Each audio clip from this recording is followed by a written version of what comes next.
कृष्ण तिमिल सिन्हा बागबजार काठमाडौँबाट हाम्रो 7:55 देखिको कार्यक्रम रहेको छ। नमस्कार सबैजनामा, म तिमिल काठमाडौँ बागबजारबाट। हाम्रो लघुकथा, पाठ्य दृश्य, श्रव्य दृश्य यो जुन समूह छ त्यहाँबाट हामीले चाहिँ साप्ताहिक वाचन, लघुकथा वाचन गर्ने जमर्को गरेको छौँ। लघुकथा वाचन भइरहेछ। आज चाहिँ श्रृङ्खला 4औं श्रृङ्खलामा रहेको छौँ। 4औं श्रृङ्खलामा म कृष्ण तिमिल सिन्हा हजुरहरूलाई लघुकथाहरू वाचन गरेर सुनाउने जमर्को गरिरहेको छु। हाम्रा छनौट भएका लघुकथा दुईवटा रहेका छन्। माथि एउटा लघुकथा रहेको छ, अग्रजसम्मको एउटा र पाठक रोजा एउटा गरी हामीसँग जम्मा 5 लघुकथाहरू आज रहेका छन्। यो लघुकथाहरू चाहिँ टिप्पणी गर्न सहयोग गरिदिनु हुने नन्दलाल आचार्यज्यूलाई एकदमै धेरै धेरै धन्यवाद। साथै व्यवस्थापन र थप टिप्पणीहरू गर्न सहयोग पुर्याउनु हुने मनोहर पोखरेलज्यूहरूलाई मेरो एकदमै धेरै सम्मान रहेको छ। हाम्रा अग्रजहरू हुनुहुन्छ उहाँहरू भनेको, उहाँहरूले नै मलाई चाहिँ यो लघुकथा सिकाउन मद्दत गर्नुभएको थियो। त्यसले गर्दा उहाँहरूलाई एकदमै म सम्मान दिन चाहन्छु। यो लघुकथाको आजको वाचन श्रृङ्खलामा मलाई पनि उपस्थित गराउन सहयोग गरिदिनु भएकोमा, यो वाचनका लागि मलाई पनि प्रेरणा दिनुभएकोमा, उहाँहरूले जुन अगाडि वाचन गर्नुभएको लघुकथाहरू थियो उहाँहरूले मैले पनि सिकेको हो। आज छनौट भएका लघुकथाहरूमध्ये दुईवटा लघुकथा छन् हामीसँग। सर्वप्रथम त पहिलो लघुकथा रहेको छ हाम्रो भोजराज रेग्मी मुखाले। उहाँ हुन्छ कञ्चनरूप नगरपालिका 12 निवासी, सप्तरीका 12 निवासी। उहाँको बिहा भनेको हास्य व्यङ्ग्य हो। मलाई मैले धेरै पहिलेदेखि नै चिन्दै आइरहेको हो। उहाँ हाम्रो गाउँले पनि हुनुहुन्छ। उहाँ त्यसले गर्दा उहाँका सानैदेखि मैले उहाँका लेख रचनाहरू चाहिँ पढ्दै आएको। उहाँ लघुकथामा उहाँको हास्य व्यङ्ग्य एकदमै राम्रो विधा रहेको छ, दह्रो विधा रहेको छ। उहाँको निबन्धका पनि हो, उहाँका प्रकाशनहरू पनि हामीले पढ्न पाउँछौँ। उहाँ भोजराज रेग्मी मुखाले ज्यूको लघुकथा सानो ऐना आज म वाचन गर्न गइरहेको छु। सानो ऐना म सुरुवात गर्दछु। पूर्व र पश्चिमका दुई कर्मचारी फेसबुकको लिफ्ट चढेर मित्रताको माथाल्न पुगे। पूर्वको स्ट्याटस मास्टर, पश्चिमको चाहिँ कमेन्ट मास्टर। पूर्वको साथीले बेला बेलामा कविता, मुक्तक र टुक्का टुक्का अनि अर्को चाहिँ लाइक कमेन्ट। फेसबुककै सम्बन्ध कसिँदै भएपछि पहिलोपटक काठमाडौँमा दुवैको भेटघाट भयो। नयाँ शानदार क्याफेमा भलाकुरीसँगै यसो अलिअलि जुकाको ओखती पनि लगाएर छुट्टिए। साउन महिनामा कार्यालयमा खासै केही नहुने हुनाले भएकोले लामै बिदा काठमाडौँ आएर दुवै कसम। दिनहुँको मर्निङ वाक मात्रै होइन, कथाले मागेपछि इभिनिङ वाक पनि सँगै थाल्यो। खान्ते पिन्तेको खर्च कमेन्टे साथीले बेहोर्ने, मुक्त गजल र भेज ननभेजका चुट्किला सुनाएर महफिल जमाउने ठेक्का कविलाई परेछ। एक दिनको मर्निङ वाकमा कवि साथीलाई कमेन्ट मास्टरले आफ्नो भव्य बङ्गला देखाउन लग्यो। आफ्ना भार्य बुढीसँग चिन्जान गराउँदै कवि साथीको साहित्यिक प्रतिभाको तारिफ पनि खुबै गर्यो। भाउजूको मिठो कफी मात्र होइन, कर गरेरै मिठाई र फलफुल पनि खुवाइन्। अनपेक्षित आदरले गदगद हुँदै नमस्कार टक्राए र कवि बिदा भयो। संयोगवश 2-4 दिन दुवैजना बिहान घुम्न निस्केनन्। फोन पनि भएन। भेट भएको दिन कमेन्टे साथीले कविजीका परिवारसँग चिन्जान गर्न आग्रह गर्यो। साथीले साह्रै कर गरेपछि कविजीले अप्ठ्यारो माने घर लिएर गयो। आफ्नी साउ र ब्याज सहरसँग चिन्जान गरायो। रङ रोगन खुइलिएको एक तहले घर, काम चलाउ जस्तो बसाइ देखेर कमेन्टेलाई खटपट भएछ। केटाकेटीलाई झैँ दिन आयो। के ल्याङफ्याङे पारा हो यो? कविजी, मैले केही वर्षकै जागिरले यत्तिको बनाएँ, तपाईँ झन् पुरानो जागिरे सुब्बा, यसो घरबाट चिटिक्क पार्नु नि हौ। चुलोबाट झिल्केको कोइलो झैँ रातो डल्लो भयो कवि। चुइक्क बोल्न सकेन, के भनौँ। हुँदाहुँदै कवि पत्नीको बोली फुत्क्यो, हाम्रो घर होइन सर, यो त भाडामा बसिया पो। मुखमा पुर्याएको चियाको गिलास ठ्वास्स भुइँमा राखेर कमेन्टे साथीले ओठ लेपार्यो र यसो मोबाइल खेला चाहिँ गएर नबोली सरक्क हिँड्यो। आहा, धेरै राम्रो कविता, लघुकथा, धेरै राम्रो लघुकथा यो उहाँको छ। उहाँको यो लघुकथाले चाहिँ हाम्रो अहिले वास्तविक यो हाम्रो देशको अवस्थालाई जनाउँछ जस्तो लाग्छ मलाई चाहिँ। अब देशमा के छ भने पहिलेदेखि नै काम गर्दै इमान्दार भएर काम गर्ने एउटा जागिरी प्रवृत्तिका मानिसहरू है, एकदम जागिरलाई चाहिँ इमान्दार मान्ने एउटा मानिसहरू, अनि अर्को चाहिँ भर्खरै जागिर खाएर अथवा सबैलाई होइन भर्खर जागिर खाएकालाई पनि त्यसो भन्न मिल्दैन। त्यही पनि जे होस् अब एकदमै उटट्याङ गर्न सक्ने उनीहरूले अब जस्तै भ्रष्टाचार पनि थोरै हाबी भएको देख्छु म। भ्रष्टाचारप्रतिको पनि यहाँनिर उहाँले मिठो व्यङ्ग्य गर्नुभएको छ। यसलाई चाहिँ एकदम सराहनीय मानिन्छ। उहाँको व्यङ्ग्य एकदमै राम्रो व्यङ्ग्य रहेको छ। यो समाजमा रहेको अथवा अझ निजामती क्षेत्रमा रहेको भनौँ न, सरकारी जागिरको कुरा रहेको छ। त्यसैले गर्दाखेरि यसलाई चाहिँ हास्य व्यङ्ग्य तरिकाले उहाँले एउटा कमेन्ट गर्ने साथीलाई कमेन्टे भनेर है, अनि त्यसपछि अर्को फेसबुककै सम्बन्धको कुरा, जुन यो आधुनिक सम्बन्धको जुन कुरा गर्नुभयो, अनि देखावटी प्रवृत्ति एकदम ठुलो बनाउने देखावटी आहा प्रवृत्ति भयो। सानो घर अथवा डेरामा बसेको घरलाई चाहिँ नराम्रो भन्ने बसेको बसाइलाई चाहिँ नराम्रो भन्ने जुन प्रवृत्ति छ उहाँले त्यसमा व्यङ्ग्य गर्नुभएको छ। उहाँको एकदम विधायक हो, उहाँ निजामती क्षेत्रमै भएकोले गर्दाखेरि निजामती क्षेत्र उहाँले चाहिँ एकदम मिठो व्यङ्ग्य गर्नुभएको छ। यो कविता थियो हाम्रो भोजराज रेग्मी मुखालीज्यूको सानो ऐना कविता थियो। यहाँ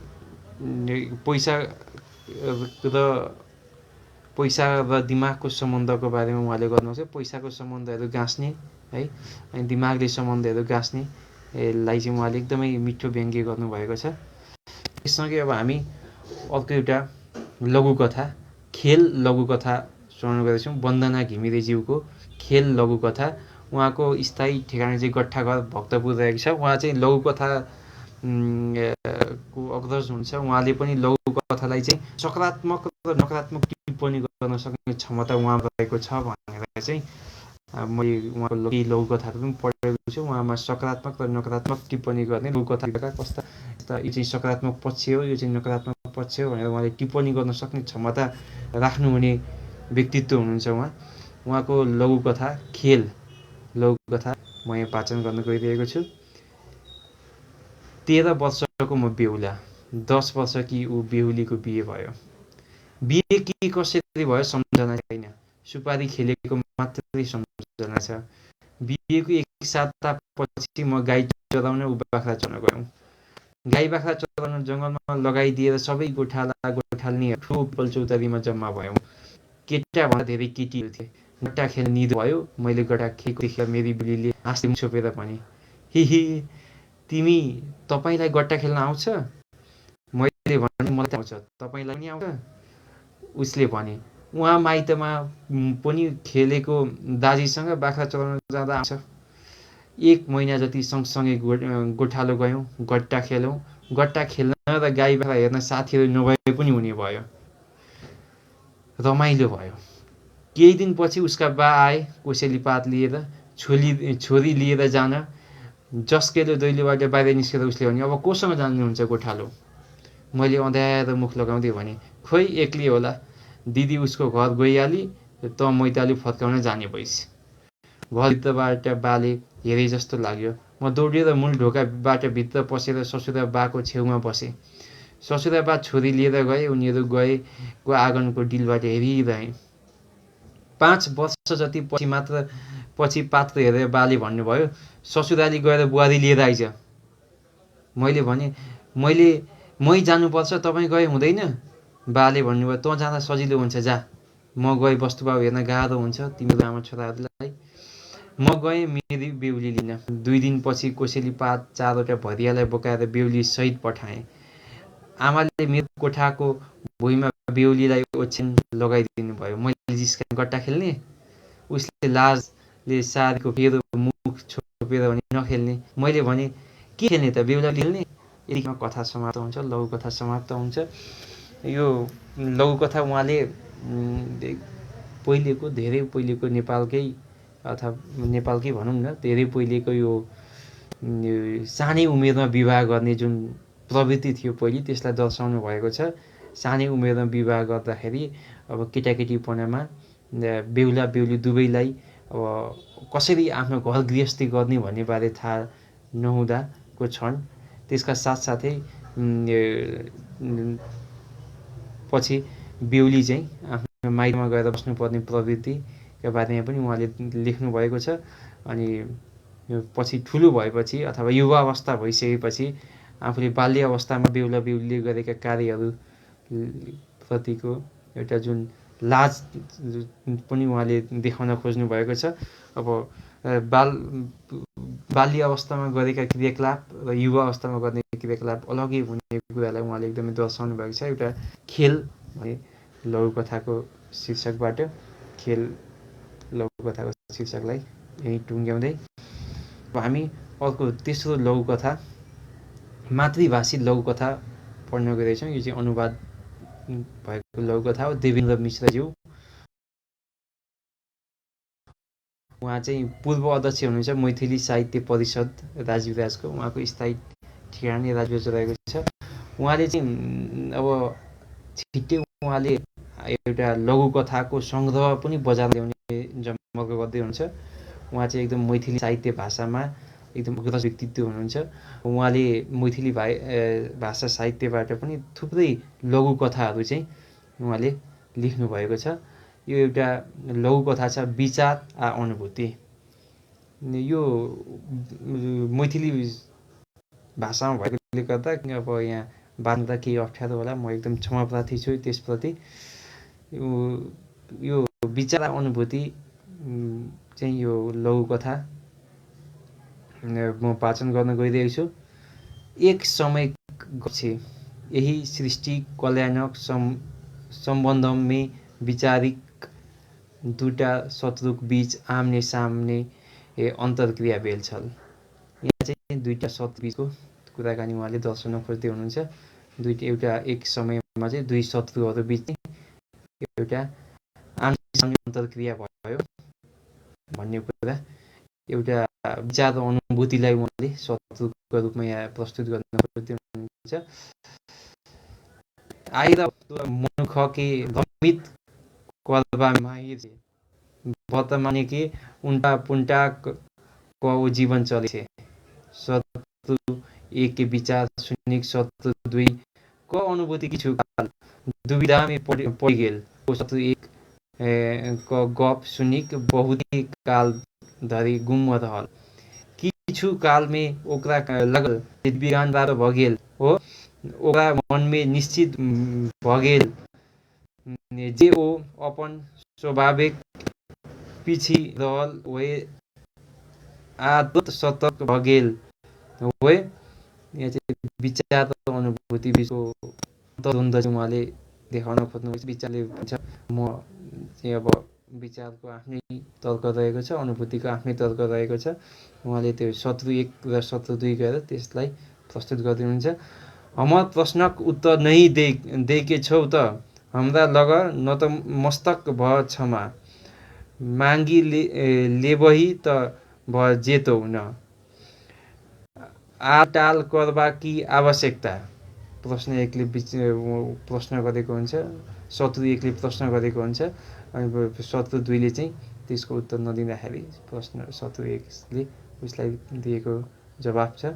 शत्रु एक व्यङ्ग्यात्मक विचार आ कटु वचन सुनिक शत्रु दुई का अनुभूति एकरा सही नहीं सकल।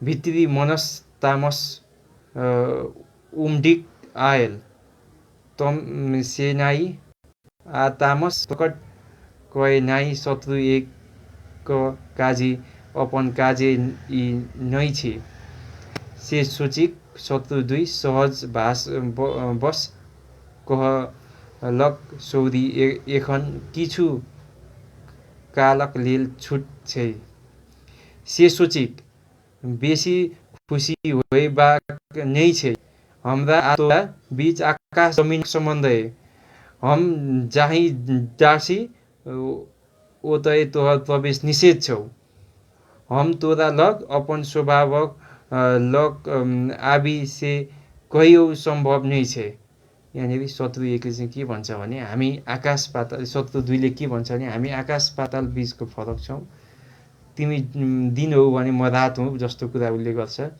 हामी बीच एकदम फरक सम्बन्ध छ हामी बीच नजिकको सम्बन्ध छैन भनेर यहाँ विवाद भइरहेको छ त्यसै क्रममा अब शत्रु 1 ले के भन्छ भने जखन सोचमा डुबिरहल छल तखन शत्रु 2 शत्रु 1 चाहिँ सोचमा डुबिरहेको होला शत्रु 2 का दोस्रो स्वर सेहो आयल शत्रु 2 ले फेरि भन्छ यहाँ तो मनुखेक दास बन बैछ अर्थात कैद करै छै हम मनुखेक सम्पूर्ण रूपस दासत्व मुक्ति दिइछ उसले के भन्छ शत्रु 2 ले चाहिँ तैँले चाहिँ मनुष्यलाई कैद गर्छस् तर म चाहिँ दासत्वबाट मुक्ति गराउँछु भनेर शत्रु 2 ले शत्रु 1 लाई चाहिँ यहाँ जवाफ दिइरहेको छ अन्ततः दुनुके अन्तर्क्रियास मनुखेक बाहिरी जगत शत्रु 1 द्वारा विचरल करायल जायत से गप भेल भित्री जगत शत्रु 2 द्वारा घुमायल जेबाक निचोड निकलल यही गप में औंठा छाप लगाक ओसक दुनू गोटे अपन अपन स्थान लेल विदा भेल ओ दुटा आन केओ नै छल शत्रु 1 का भूमिका में मनुखक विचार आ शत्रु 2 छल मनुष्यक अनुभूति यहाँ शत्रु 1 को चाहिँ हामीले विचारलाई मनुष्यको विचारलाई शत्रु 1 भनेर उहाँले प्रस्तुत गर्नुभएको छ त्यस्तै मनुष्यको अनुभूतिलाई चाहिँ उहाँले चाहिँ शत्रु 2 भनेर प्रस्तुत गर्नुभएको छ विचार अनुभूति भन्नेका अब दुईटा फरक फरक धारहरू हुन् यो मनुष्यभित्रकै विचारले चाहिँ यहाँले मनुष्यलाई कैद गर्ने कुरा र अनुभूतिले चाहिँ मानिसलाई त्यो कैदबाट मुक्त गराउने कुरा उहाँ हाम्रो लघुकथाकारज्यूले चाहिँ प्रस्तुत गर्नुभएको छ दुईटा वास्तवमै फरक फरक कुराहरू हुन् दुईटालाई अब हामीले मिलाएर अगाडि बढ्यौँ भने मात्रै बढ्न सकिन्छ भन्ने कुरा चाहिँ यहाँनिर कथाकारज्यूले प्रस्तुत गर्नुभएको छ वास्तवमै विचारलाई जति हामीले विचारले हामीलाई धेरै कैद गरिरहेको हुन्छ यस्तो नगरौँ उस्तो नगरौँ अथवा हाम्रो समाजले यस्तो भन्छ भनेर हामी जुन विचार राख्छौँ त्यसले हामीलाई कैद पनि गरिरहेको हुन्छ वास्तवमा उहाँले त्यो प्रस्तुत गर्न खोज्नुभएको अनुभूति भनेको चाहिँ यो व्यक्तिले अनुभव गर्ने कुरा हो यो अनुभवबाट निस्किने कुरा हो त्यसले गर्दा उहाँले विचार र अनुभव बिचको जुन द्वन्द्व चाहिँ उहाँले यो कथामा देखाउन खोज्नुभएको छ उहाँ हुनुहुन्थ्यो देवेन्द्र मिश्रज्यू उहाँको यो कथा एकदमै आजको जुन आधुनिक समाज छ त्यसका लागि चाहिँ एकदमै धेरै यसले चाहिँ प्रभाव पार्छ यानि अब विचार र अनुभवलाई चाहिँ हामी आजकल चाहिँ यो मिलाएर लान अगाडि बढाउन सकिरहेको छैनौँ जसरी विचार र अनुभवलाई चाहिँ मिलाएर अगाडि बढाउने हो भने नै जीवन सार्थक हुन्छ त्यसैले गर्दाखेरि उहाँको यो लघुकथा एकदमै मन परेको छ मलाई विशेष गरी यो मैथिली भाषा पढ्दाखेरि अलिकति मलाई गाह्रो भएकोले गर्दाखेरि तपाईँहरूलाई पनि यो सुन्नलाई अलिक गाह्रो भयो होला मलाई एकदमै माफी चाहन्छु यो मैथिली भाषाको धेरै ज्ञान नभएकोले गर्दाखेरि मलाई यस्तो भएको म एकदमै यो प्रति चाहिँ माफी चाहन्छु यसपछि अब हाम्रो अग्रज समान लघुकथा छ एउटा ओशो लघुकथाको शीर्षक छ अस्पर्शित लघुकथा रहेको छ यो करुणा और क्रान्तिबाट चाहिँ हिन्दी कृतिबाट चाहिँ पुण्यकार्कीज्यूले चाहिँ के गर्नुभएको छ भने अनुवाद गर्नुभएको हो यो अनुवाद भएको लघुकथा हो करुणा और क्रान्ति भने कृतिबाट अनुवाद भएको नेपाली अनुवाद भएको पुण्यकार्कीज्यूले अनुवाद गर्नुभएको छ पुण्यकार्कीज्यू मलाई लाग्छ उहाँ उदयपुरको हुनुहुन्छ त्यसले गर्दाखेरि उहाँका मैले केही लघुकथाहरू पनि पढ्ने मौका पाएको थिएँ उहाँ चाहिँ यथार्थ यो जुन यो छ हामी ओशोहरू भन्छौँ है। ओशोहरूदेखि लिएर हरेक उसमा चाहिँ उहाँले धार्मिक सम्बन्धी भनौँ न, अझ धार्मिक विचारहरू सम्बन्धी चाहिँ लघुकथाहरू बढी लेख्नुहुन्छ। उहाँको यो लघुकथा ओशो लघुकथा रहेको छ। यो चाहिँ करुणा और क्रान्ति हिन्दी कृतिबाट अनुवाद भएको लघुकथा हो। लघुकथा म वाचन गर्न गइरहेछु। एक फकिरसित कसैले सोधेको थियो, तपाईँले जीवन कुन रूपमा बिताउनु भयो? किनकि तपाईँका आँखामा यति ठुलो चमक छ, तपाईँको चेहरामा यति ठुलो शान्ति छ र तपाईँको हृदयमा यति गहिरो सङ्गीत छ। तपाईँले जीवन कसरी व्यतीत गर्नुभयो? मर्दा मर्दै ती फकिरले आखिर कुरा खोले। उनले भने, मैले जिन्दगीलाई यसरी व्यतीत गरेँ जसरी कुनै मानिस नदीबाट गुज्रिन्छ। पानीले उसलाई छुओस् तर पनि त्यो मानिस पानीबाट अछुतो रहोस्, अनटच्ड अवस्थामा रहोस्। जसरी कुनै मानिसलाई हामी जन्जिरले बाँधिदियौँ, हातहरूमा हतकडी कसिदियौँ, डोरीले बाँधिदियौँ, त्यो मानिस बाहिरबाट बँधेरिरहेको होस् तर भित्रबाट मुक्त पनि रहोस्। उनले भने, बाहिरबाट म बाँधिएको पनि थिएँ अनि भित्रबाट बन्धन मुक्त पनि थिएँ। बाहिरबाट म रूप थिएँ, भित्रबाट म अरूप थिएँ। बाहिरबाट म आकारमा थिएँ, भित्रबाट म परमात्मामा थिएँ। स्थित प्रज्ञको अर्थ भित्र यति शान्ति कि बाहिरको कुनै अशान्तिले उसलाई मेटाउन सक्दैन। ऊ अछुतै रहन्छ, ऊ अस्पर्शित रहन्छ। स्थित प्रज्ञमा यदि कोही तथाताबाट पुग्दछ भने त्यसको अर्थ यो हुन्छ कि जीवन बाहिर जस्तो छ त्यो स्वीकार छ। तर यी बाहिरका यी सारा लहरहरू बिचमा पनि भित्र केही चिज यस्तो छ जो लहरहरूबाट अछुतो नै रहन्छ, स्पर्श पनि गर्दछ तर अछुतो रहन्छ। यसरी यहाँ लघुकथा ओशो समाप्त हुन्छ। लघुकथा अस्पर्शित समाप्त हुन्छ। यो लघुकथा अस्पर्शित चाहिँ हाम्रो पुण्य कार्कीज्यूले लेख्नुभएको थियो। अस्पर्शित भनेको चाहिँ उहाँले चाहिँ बाहिर देखिने कुरा र भित्र देखिने कुरा चाहिँ उहाँले प्रस्तुत गर्नुभएको छ। जीवनलाई बिताउनका लागि चाहिँ हामीले बाहिरी रूपमा मात्रै देखाएर भएन, हाम्रो भित्री परमात्मालाई पनि हामीले चाहिँ सफा गर्नु पर्यो भन्ने कुरा। जस्तै हामी के भन्छ, मुखमा राम बगलीमा छुरा भन्ने छ नि त। हामी अगाडि एउटा जे देखाउँछौँ तर भित्र त्यो हुँदैनौँ भन्ने कुरालाई चाहिँ उहाँले प्रस्तुत गर्न खोज्नु भएको अस्पर्शित लघुकथाबाट प्रस्तुत गर्न खोज्नु भएको छ। आत्मा र परमात्माको कुराहरूलाई उहाँले भएको छ।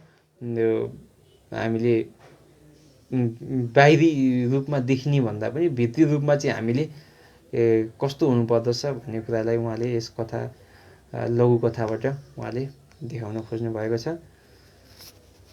अर्को अन्तिम लघुकथा रहेको छ पाठक रोजाइ लघुकथा, अवतार ढकालद्वारा लिखित लघुकथा रूपामिस। उहाँ अवतार ढकाल भनेको चाहिँ एकदमै युवा लघुकथाकार हुनुहुन्छ। उहाँले युवा वर्गलाई मनपर्ने खालका युवा वर्गको मनलाई चाहिँ एकदमै पुरै कि मनलाई टक्क छुने खालका भनौँ न है, मनलाई छुने खालका लघुकथाहरू लेख्नुहुन्छ। त्यही लघुकथा छ यहाँ रूपामिस भन्ने अवतार ढकालज्यूको। लघुकथा यसरी सुरु हुन्छ। स्थानीय तहदेखि केन्द्रसम्मै मजबुत पहुँच थियो हेडसरको। पहुँच भएकै कारणले हेडसर भएका थिए भने हेडसर भएकै कारणले पहुँच विस्तार भएको थियो। एकजना देशसेवी शिक्षकको अनिवार्य अवकाश खाली भएको ठाउँमा भर्खरै भएर आएकी थिए रूपामिस। खुला किताब जस्तै थिएन रूपामिस। सबैले पढ्न मिल्ने र आफ्नो मानसिक क्षमताअनुसार बुझ्न मिल्ने। हेडसरको उनीप्रतिको लगाव दिनदिनै बढ्दै गइरहेको कुरा कसैको नजरबाट पनि छिपेको थिएन। सबैप्रति अनुदार र कठोर स्वभाव प्रदर्शन गर्ने उनी रूपाप्रति अस्वाभाविक रूपले उदार लाग्दथे। रूपामिस, आज तपाईँले मलाई अफिसियल काम सघाउनु है। पहिलो पिरियड लाग्नु अगावै हेडसरले भने। पिएनतिर फर्काउँदै भने, कोही भेट्न आयो भने आज हेडसर हुन्न भनेर फर्काइदिनु, धेरै काम मिलाउनु छ।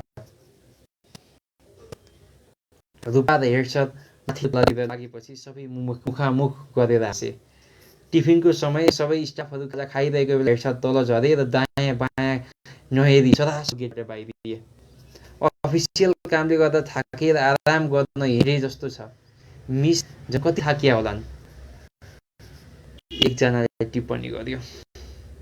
उसको बोली खस्ने बित्तिकै उपहासपूर्ण हाँसोले कोठा गुन्जियो। केही समयपछि रूपा मिस तल ओर्लिन्। तिरस्कारपूर्ण आँखातर्फ एकचोटि सोचे। उनको मुहार मलिन देखिन्थ्यो। आँखाहरूले त्यो मलिनतामा भए रिस या थकान केही पत्ता कोसिस गर्दैनन्। आफ्नै पूर्वानुमान सम्झिए। ओइ त्यो देखिस्, हेडेको एउटा गालामा त कस्तो रातो अनि सुन्निएको थियो नि। मैले पनि देखेको, झ्याप्पै 5 मलाई थियो। खुब हामीलाई चट्काउँथ्यो, कसले बजाएछ कि के सुटोलाई। गेटबाट भित्र पस्दै गरेका विद्यार्थीहरूको खल्याङ मल्याङ सुन्यो। सबैका आँखा फेरि एकैचोटि रूपा मिसतिर सोझिए, तर कुनै पनि आँखाहरू उनका आँखासँग जुधिरहन सकेनन्। यो थियो हाम्रो अवतार ढकालज्यूको लघुकथा रूपा मिस। साह्रै राम्रो लघुकथा उहाँले लेख्नुभएको छ। हामीले मान्छेलाई जुन रूपमा देख्छौँ अथवा हामीले आँखाले देखेका कुरा मात्रै सबै कुरा सत्य हुँदैन, अथवा हामीले सुनेका कुरा मात्रै सबै सत्य हुँदैन भन्ने कुरा उहाँ देखाउनु भएको छ। यहाँ हामीले आँखाले देख्यौँ रूपा मिसलाई माथि तलेर राख्नुभएको, तर हामीले वास्तविकता देख्न सकेनौँ। त्यसले गर्दा हामीले कुरा काटेर बसिरहेका थियौँ भन्ने उहाँले, मतलब वास्तविकता अर्कै हुन्छ, तर हामी चाहिँ अवास्तविकतालाई नै वास्तविकता सम्झेर चाहिँ हामी चाहिँ कुरा गरिरहेको हुन्छौँ, अरूलाई पनि भनिरहेको हुन्छौँ भनेर उहाँले रूपा मिसमा एउटा राम्रो यो गर्नुभएछ। एकदमै राम्रो लघुकथा उहाँले लेख्नुभएको छ। वास्तविक कुरा अर्कै छ, तर हामी अवास्तविक कुरालाई नै वास्तविक मानेर चाहिँ त्यही वास्तविक हो भन्दै हामी अघि बढिरहेका हुन्छौँ। जुन कुराले अरूको जीवनमा कस्तो प्रभाव पर्छ भन्ने पनि हामी खासै ध्यान दिँदैनौँ। त्यससँग सम्बन्धित लघुकथा उहाँले प्रस्तुत गर्नुभयो। राम्रो लघुकथा छ। यो लघुकथाको व्यवस्थापन र टिप्पणी दिने कार्य चाहिँ मनोहर पोखरेलज्यूले गर्नुभएको छ, मनोहर पोखरेल सरले गर्नुभएको छ। उहाँलाई एकदमै विशेष धन्यवाद दिन चाहन्छु। लघु टिप्पणी गर्नुहुने, यो लघुकथाका टिप्पणी गर्नुहुने नन्दलाल आचार्य सरलाई एकदमै धेरै धेरै धन्यवाद दिन चाहन्छु। यो हाम्रो साप्ताहिक वाचन, लघुकथा वाचन रहेको छ हाम्रो पाठ्य श्रव्य दृश्य समूहमा। हरेक दिन हाम्रो 7:55मा प्रस्तुत भइरहेको छ। आज म कृष्ण तिमिलसित प्रस्तुत गरिरहेको थिएँ। यहाँहरूलाई आज मैले प्रस्तुत गरेका लघुकथाहरू प्रस्तुत गर्ने शैलीहरू कस्तो लागेको थियो त्यो पनि मलाई सल्लाह सुझाव पनि दिनुहोला। धेरै लघुकथाहरू यसरी एक्लै बोलेर यहाँहरूलाई सुनाउन पाउँदा म एकदमै खुसी छु। जति हाम्रो 5वटा लघुकथाकारज्यूहरूलाई पनि म धेरै धेरै धन्यवाद दिन चाहन्छु, यस्तो राम्रो लघुकथाहरू लेखेर हामीलाई पठाउनु भएको छ। यति भन्दै आजको यो लघुकथा वाचन यहीँ टुङ्ग्याउन चाहन्छु हजुरहरूको अनुमतिले। धन्यवाद।